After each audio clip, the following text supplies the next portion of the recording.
TikTok is one of the go-to places for the younger generation to go for music, helping new artists reach rising charts nationwide and even internationally. Oftentimes artists don't intend for these songs to be taken in a snippet form of context, but artists aren't really going to complain when their stream numbers start going up just because it being on TikTok isn't something they intended. In 2022, it was estimated that over 100 million songs were uploaded to streaming platforms every single day. Listening to 100 million songs, even at 1 second each, is impossible to do in one singular day. Obviously, some songs are going to be left unheard, completely untouched by the human ear, and never to be listened to by anybody ever. My idea is to help out these small artists because TikTok has a feature that cross-posts every single song uploaded to Spotify and Apple Music, and unless the artist says not to, it's gonna sit there unlistened to forever in TikTok's vast audio library. Some of these songs are collecting as many cobwebs as silly bands for us 2000s kids who used to trade them in school.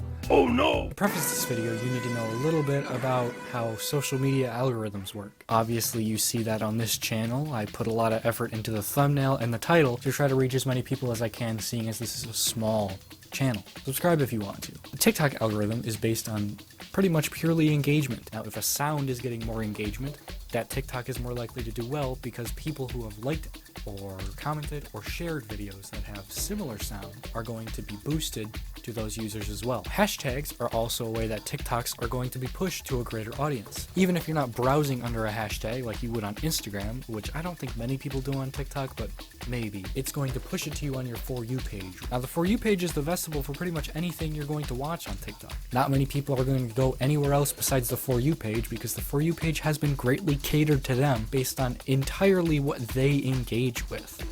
I am hurting myself strongly by using sounds that have zero uses because that is a major part of engagement. I will have to try to make up for this by using tags, focusing on singular communities, and relying a little heavily on the TikTok mutuals I've built up over the, I think, a year I've been on TikTok.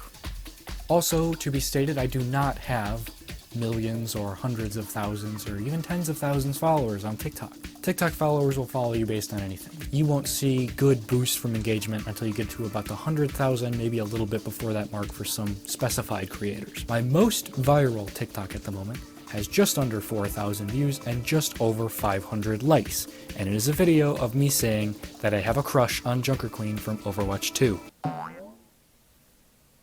What do you want me to say? Relating this to my personal preferences aside, what I can take from this is that I, unfortunately, know how to reach the Overwatch 2 community very well. All of these things that I'm realizing about myself are not things that make me happy, but it's things that can aid this video to go along a little smoother. Discovering this about myself means that I will be using Overwatch tags, possibly share these videos with my Overwatch mutuals, and this will help me carry on to boost one of these sounds that have zero uses. I don't think anyone's done this experiment exactly. I know I draw a lot of inspiration from Ted Nivison and Danny Gonzalez. The end game for this?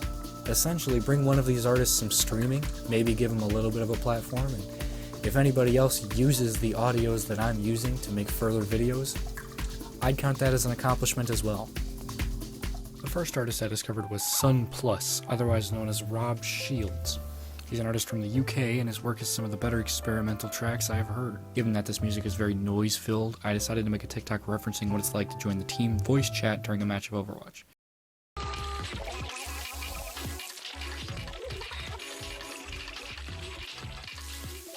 The second song I chose is Sans de Souffle du Fromage by Nilak, I believe it's pronounced, who grew up in the Netherlands and originally started music in a deathcore band. He's found recent success in his single Cinnamon, with over 600,000 streams on Spotify, yet this track has been used 0 times on TikTok. This track to me felt like it would be strongly used in a slideshow, which is a feature on TikTok that encourages engagement because users have to slide through all available photos. Je vois un type qui me doit de l'argent. Après, il faut que je te voie toi.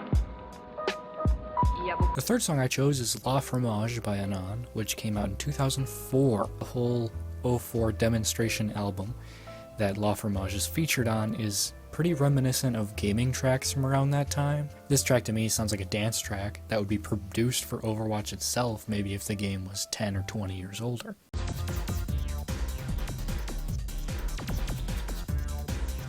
The only information I could find on this song was from Isaac's Bandcamp link, which states he's from Ohio.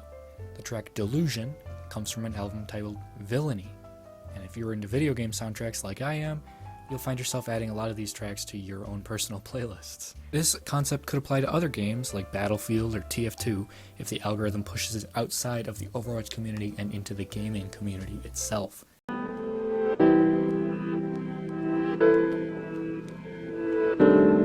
This track is pretty fun. It's titled Billy's Bong, Homage to Fromage, and it's by Jim Bates UK. But I thought that this snippet would be very well used with the bold glamour filter that has been trending recently.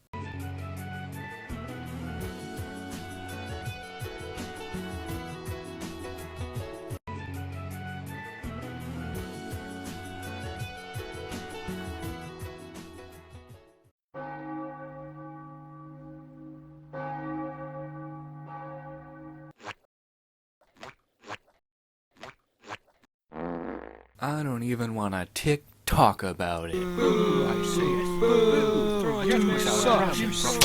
Obviously, I come bearing bad news. My TikToks did just average. My likes before this project would range from the 40 to 200 mark, or just under 200 usually. Passing that 200 like threshold is where I know that my TikTok performed very well, and that I was able to reach the algorithm better than I usually do on average, which to me, I consider that trending a bit more than what I would usually do at my size and scale. Even though my TikToks didn't reach the point I wanted them to over that 200 like threshold, I'll go over 2 that did well and 2 that I feel did not do well. And I know you're asking yourself, what's the point of even dwelling on the performance of these TikToks if you failed your challenge? You didn't turn these sounds into trending TikToks, so what's the point of dwelling up analytics of these videos that flopped? I'll tell you in a minute. One TikTok I posted that did poorly was the first audio I used by SunPlus.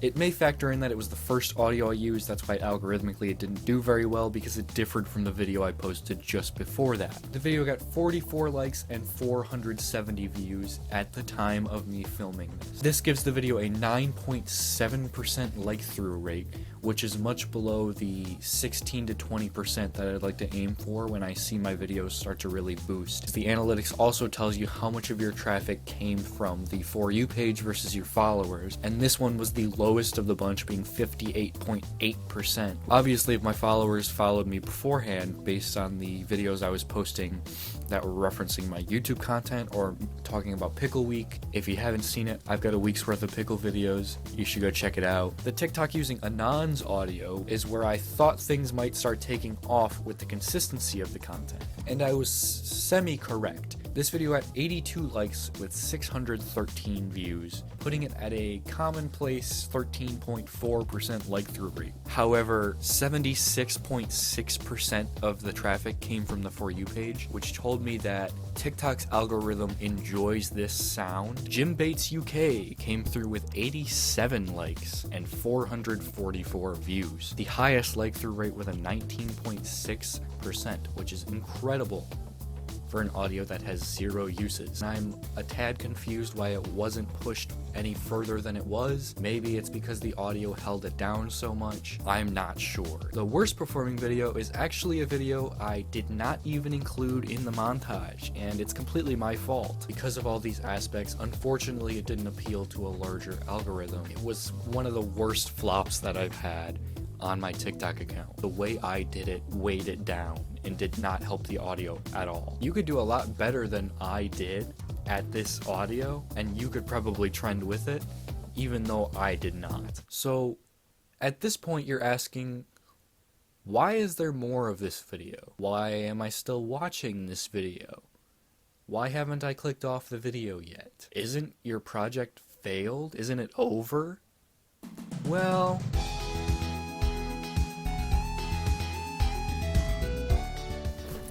no, it's not. Given that I'm a huge social media marketing nerd, I studied the analytics, and if you caught on to anything I was referencing before, there's good reason for me to reuse some of these audios more than one time. As a matter of fact, I actually reused all of the audios. Audios like Jim Bates UK and Anand's audio both had either good like-through rates or good For You page traffic. Other aspects coming into these videos may even push them further. I had to think of other things I could add into these videos. The first thing I thought of was consistency.